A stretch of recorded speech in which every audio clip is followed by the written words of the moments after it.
Sentire Media. Hello everyone, and welcome to A History of Italy.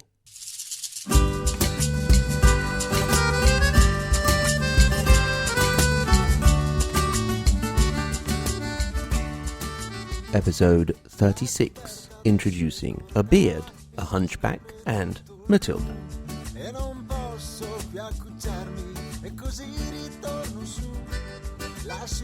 In the last episode, we got up to the Great East-West Schism in 1054, when a series of excommunications and counter-excommunications set off after centuries of difference over ecclesiastical, but mostly political matters, and this marked the start of the breaking off of communion between the Western Church, which would come to be known as Catholic, and the Eastern Church, which came to be known as Orthodox. This also marked a definitive break between the popes of Rome and the Eastern Roman Empire, whom they had started to rely on less and less, starting with the Holy Roman Empire under Charlemagne and then his successors over the centuries. We saw how that empire shifted over towards modern-day Germany with the exclusion of modern-day France, and how the new Germanic emperors tried, with alternating fortunes, to dabble in the political situation in Italy. At the time of the Great Schism, the Pope was Leo IX and the Emperor Henry III.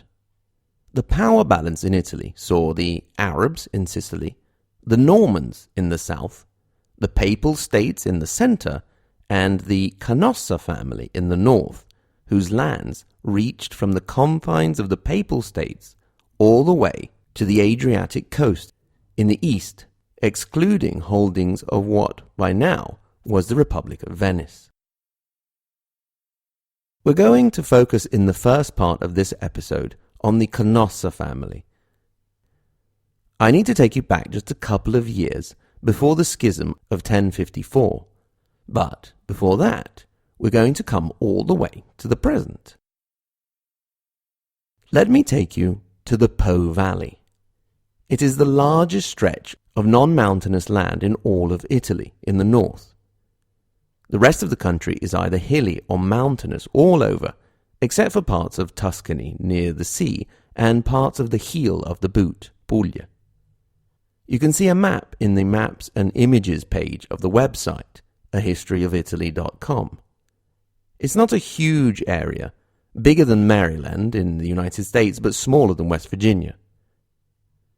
Being one of the few flat areas, farming and industry have thrived there over the centuries more than in other areas of Italy, and unfortunately it is now one of the most polluted areas in Europe.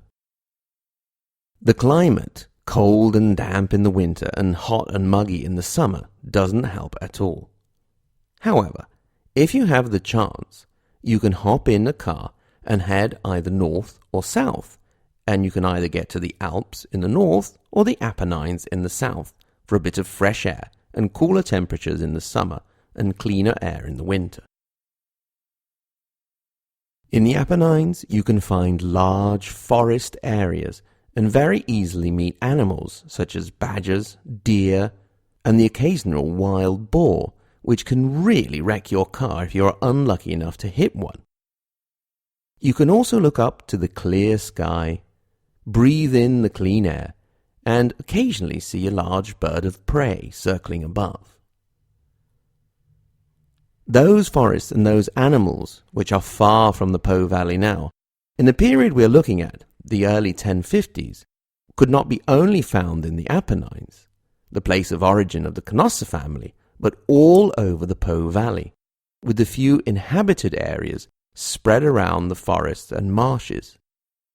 These great forests provided timber and food, but were also feared by the peasants, for they housed all sorts of wild animals, including wolves, and also dangerous men such as bandits.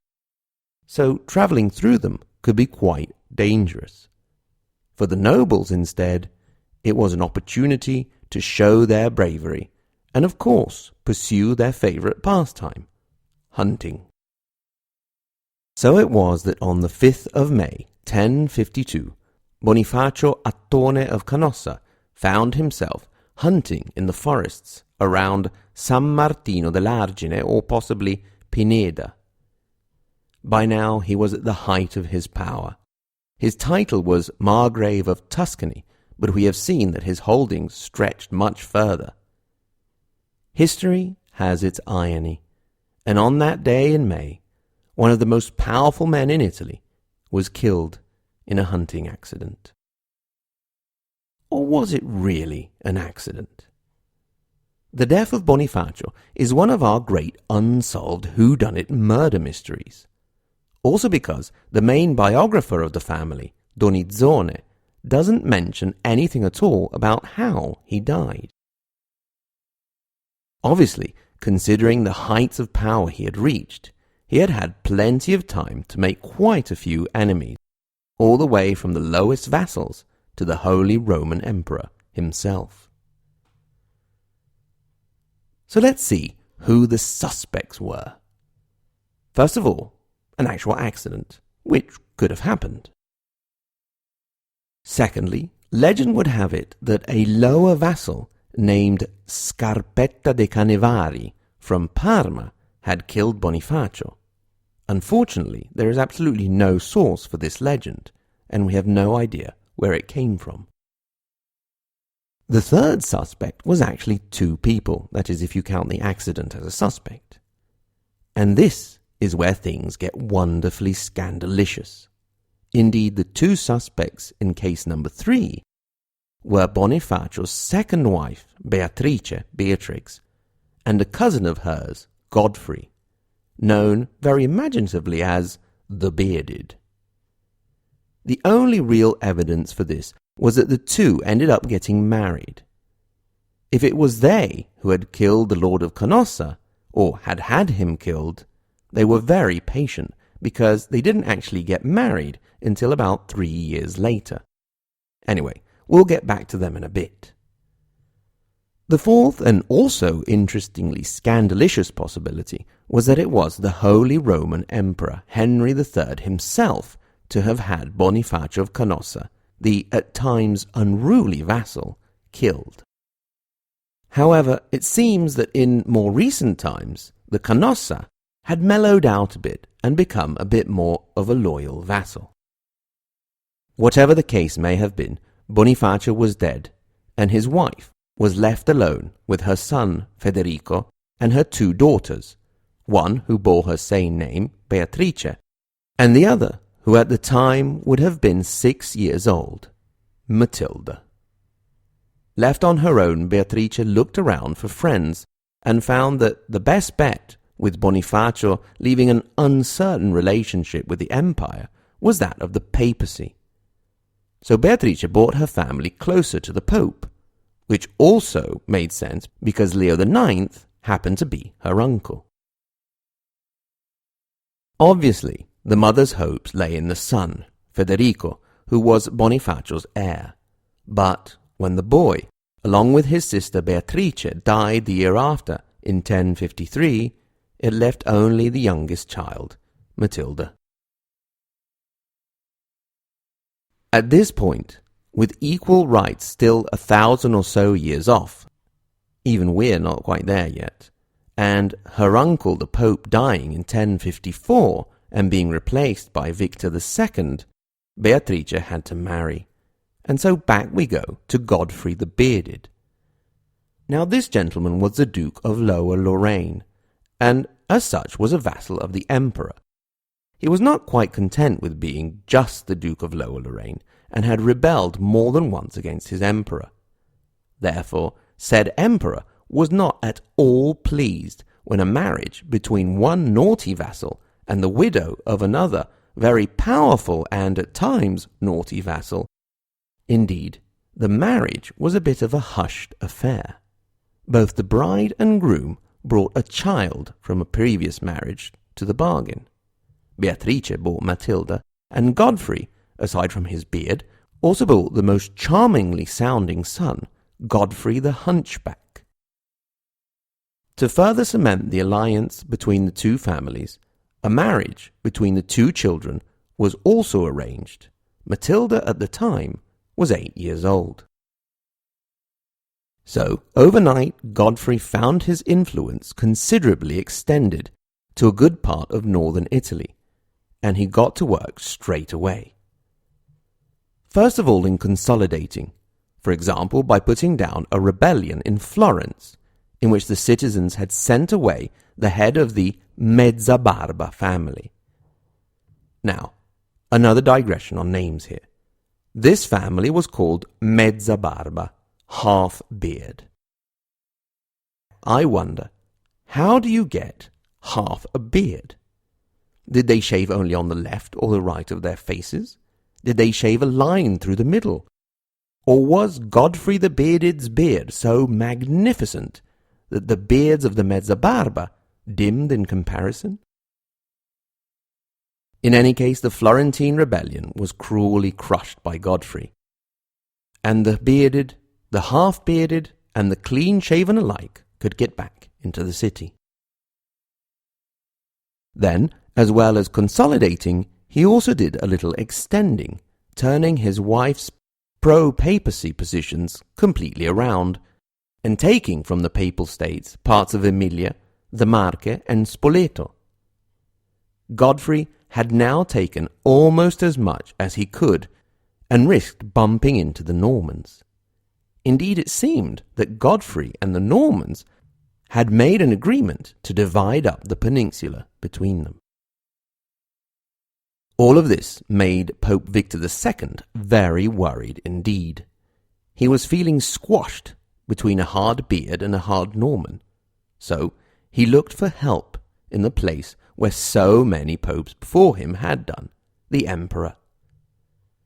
Henry III duly obliged, and was quite happy also to put Godfrey and his beard in their place. Indeed, the whopping great imperial army was enough to send Godfrey running back to Lorraine, leaving his new wife Beatrice and stepdaughter Matilda to be captured and taken back to Germany by Henry. This state of affairs didn't last long, however, because in 1056 Henry felt the cold shadow of death looming over him, and so he tried to make sure that his 6-year-old son would be guaranteed in his succession. To this end, he released Beatrice and her daughter, and forgave Godfrey. He had his son crowned Holy Roman Emperor, but rather than do things in Rome, as was the custom, the coronation came about in Germany. So the Pope came up, and Godfrey was also present at the ceremony. Hoping that he had sorted out his succession, on the 5th of October, 1056, Holy Roman Emperor Henry III died. His son, also called Henry, was left under the regency of the Empress Agnes of Poitou. So, with the emperor laid to rest, the Pope and Godfrey made their way back down to Italy. The Pope with every intention of staying loyal to the new emperor. After all, 6 years old he may have been, but he was still the only friend the Pope had in a situation in which he had a sneaky, ruthless and powerful lord in the north and big hairy Vikings in the south.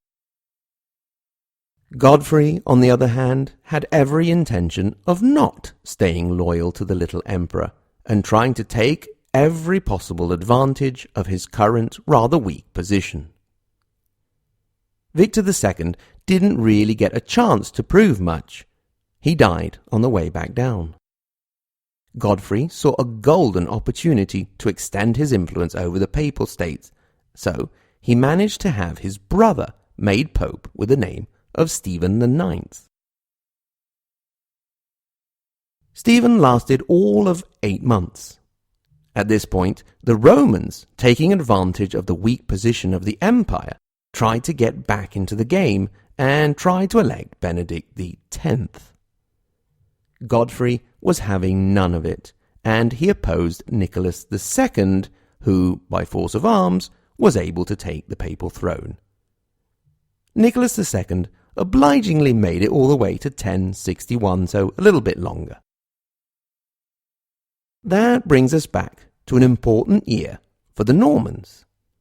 We'll see why, though, in the next episode. For now, thanks very much to everyone for listening.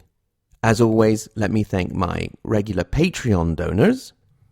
Thanks to the Anita and Giuseppe Garibaldi level, Preston, Roberta, Sean, and Jeff.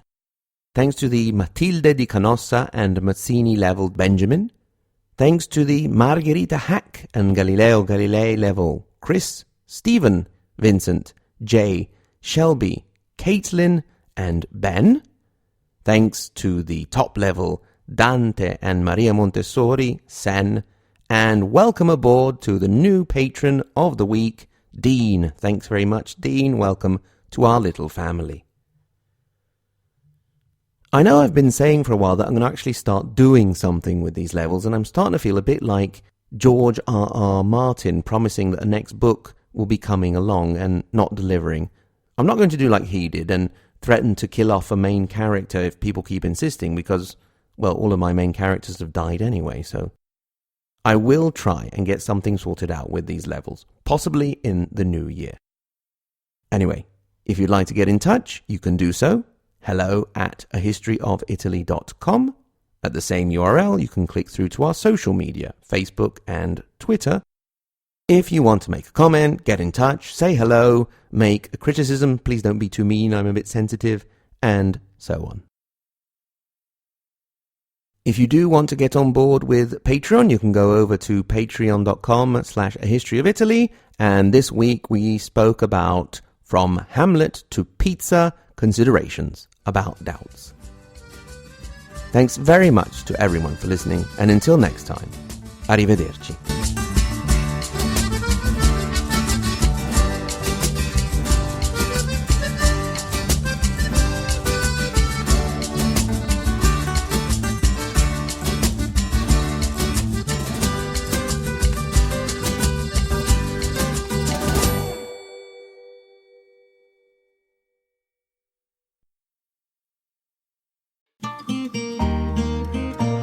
Sentire Media.